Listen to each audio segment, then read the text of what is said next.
We're talking about a living food that is raw dairy that contains vitamins, minerals, proteins, and fats in their natural, unadulterated form. So, what happens when you pasteurize those, when you heat up those to high levels?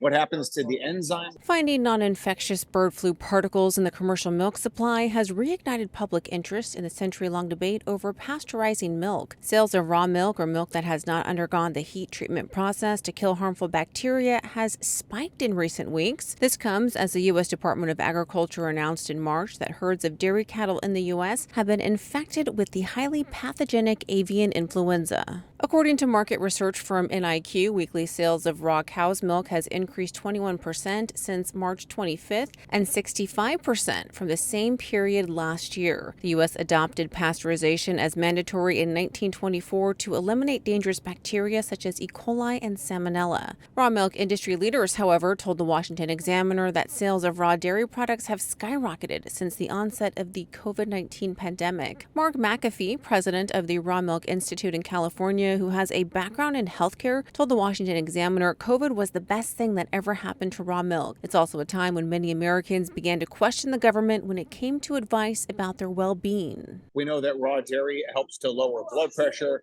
helps with inflammation, oxidative stress, lowers things like allergies and other allergic diseases, things like eczema. Dr. Jack Wolf, a cardiologist, says he's been enjoying raw dairy products for years and swears by the health benefits. Most recently, there's been links, of course, to big dairy and food contamination. There's been links to actually just plant-based products that are cereals and other packaged products that are the problem. Wolf says raw dairy isn't the problem, but something like dependence on prescription drugs, which can kill one's healthy gut bacteria, is contributing to more people becoming sicker. The Food and Drug Administration has maintained that pasteurization is the primary reason why bird flu has not been a problem in the commercial milk supply. Anna Katarina Berge, a Swedish veterinarian and epidemiologist specializing in raw milk production, told the Washington Examiner the risk of human transmission through milk is low, even if the virus is found in raw milk. She explains avian flu viruses usually are spread through close contact and respiratory droplets, not food.